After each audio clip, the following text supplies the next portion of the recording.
Bueno, atxaldeon, hasiko gea martxokoiko osoko bilkurakin.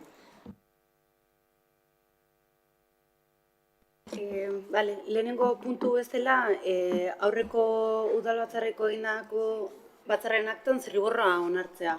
Ez baldin badau komentario berezik, bozkatzea pasako da zuzenen. Aldeko bozkak? Aho batez onartuta. Bigarren puntu, udalaren eta mendeko sozietateen diru laguntzen plan estrategikoaren lehenengo eranskinaren aldaketa onartzea.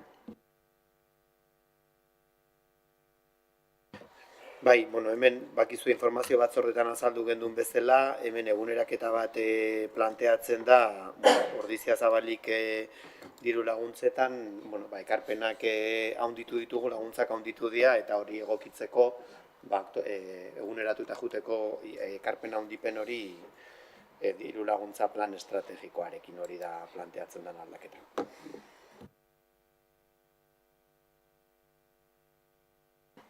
Ez badago beste komentarioik, haure bozkatu ingo dugu aldeko bozkak. Haure hau batez onartu izan. Esan bozkak. Guztira taldeka. H Bildun 7 bozka, EAJ beste ustaz, 6, barkatu. Podemos 2 eta PSE bat.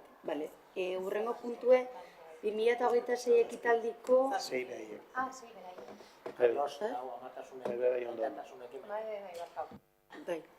Zazpisei, hirugarren puntu 2026 ekitaldiko lanpostu zerrenda eta plantilla organikoaren aldaketa.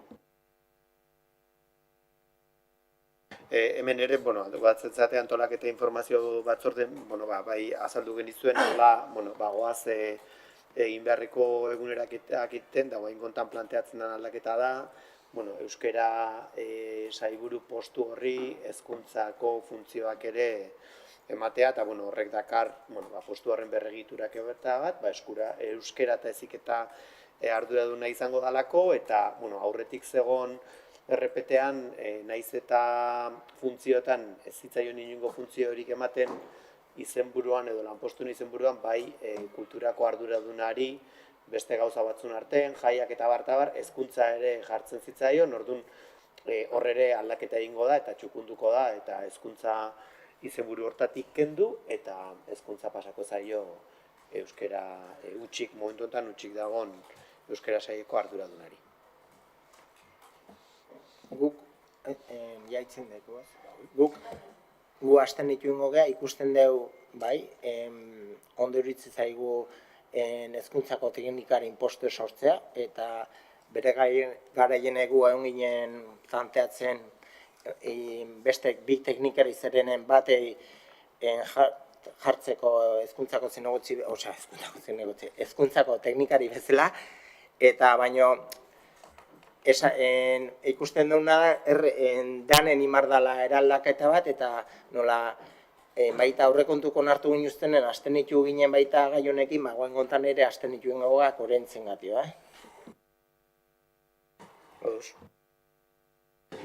Bueno, yo, ¿has terminado?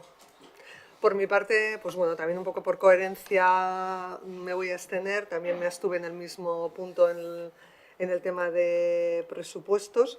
Hay varios temas que se plantean aquí, estando de acuerdo con esta modificación que se está planteando del técnico.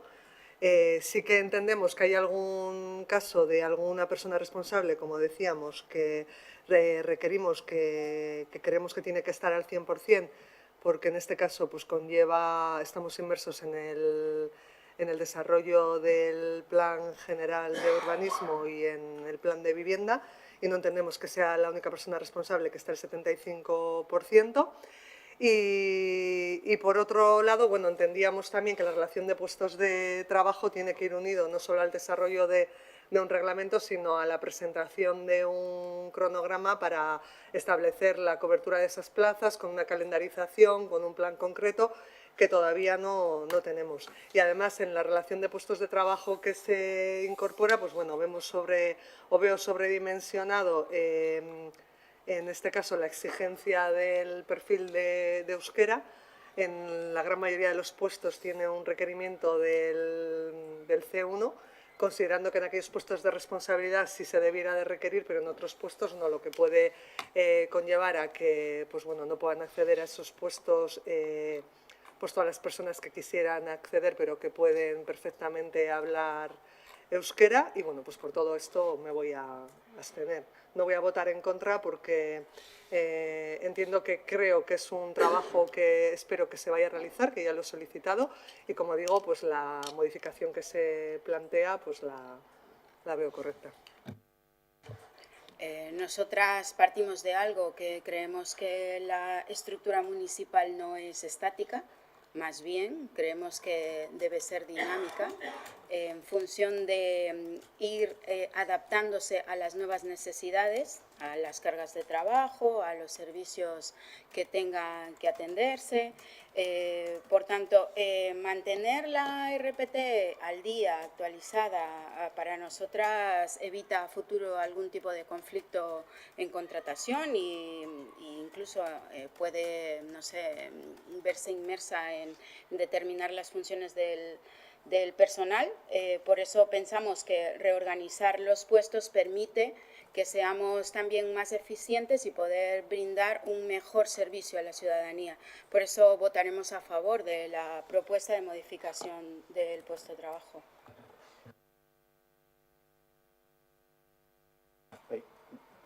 Bale, orduan, aldeko bozkak, Bilduko 7, Podemoseko 2, kontrako bozkarik, bat ere ez, eta abstentzioak, EAJko 6 eta PSeko 1. Bale, bueno, onartuta geratzen da puntua. Hurrengo, Ordizeko udaleko aldi baterako lanpoltsak kudeatzeko araudiaren onarpenaren kontu ematea. Bai, bueno, zentzu hontan azaldu genizuen baita ere, bai idazkaritza eta gizabaletatik landutako gai bat da, beraz, bueno, orduan idazkari pixkat eskatuko diote azaltzeko, bueno, baina labur bilduz, nire idazkaritzan hasi zen momentuan eta baita, bai faltan botazun Ortziko udalean etzegoela nola baita esateko araututa, nola jardun behartzan lanpoltsa ezberdinak ditugun kasuetan, eta beste udaletako esperientziak edo olako erreglamentuak ikusita, bai osatu dute, txostenak eta egin dituzte baita ere, barne erreglamendu bada, eta hor bai planteatu zuten, alkate dekretuz onartu beharreko erreglamendu bat zala, baina logikoki bidali, bai informazio batzordean, eta gaur hemen azaltzen da, abialdu zaizue, eta nirek azalduko dizue, zer onartzen duen erreglamentu horren. Bueno, ustete aurreko tokiko gobernu batzorden eta informazio batzorden azalpena eman dela, baino eta durek ondo esan duen bezala erabaki gondun idazkaritzatik alkate dekretuz onartzea ulertzen zalako barne erreglamendu baten pentsartzen zala, eta alkate bezala beak zeukela legen arabera kompetentzi hori onartzeko, egia da udal desberdinetan eredu desberdinek ikusi ditugula, zeinek onartzen zuen, batzuk gizabalioetatik zuzenen, bezatzuk alkatetatik zuzenen, eta guk ala erabaki dugu idazkaritzatik, baina kontu ematea pitin bat horren berri. Azkenako beste udal askok, bai diputazioak eta jorlaritza dauken sistema bada, lege beak ez dolako oso ondo zehazten eguneroko hortan ordezkapenak eta lanpoltsa horiek nola kudeatu sortu eta erabili behar dien, orduan ulertzen genuen araudi horrek idatzi eta tasatu izan behartzola, eta informazio batzorden ondoren, eta bai txosten teknikari bai gizabaliabedatik eta idazkaritzako txostenen ondoren, onartzea erabaki zala, inongo zalantzaik ez eukitzeko eguneroko hortan interpretazio ingurun eta beharrezkotza jotzen zalako, eta oso edatuta da hon, barne araudi tipo badalako ondoko udaletan, eta ondoko batzutatik hartu dugu eredu gehien bat. Hor zalantzan baten bate baldin mauke. Bestela hoxe, kontu emate bezala geratzen dela. Hurrengo puntue kontu hartzailearen indako ingerak, ezakit horren ingurun inok badon zerbait. Eta ondorengo puntu bezala, Otsaien Zerra alkatetzako dekretuen berri ematea. Hor ezakite badaun zehoze. Eta bestela baia, galderregoak inok baldin badauzke, oain da, momentu.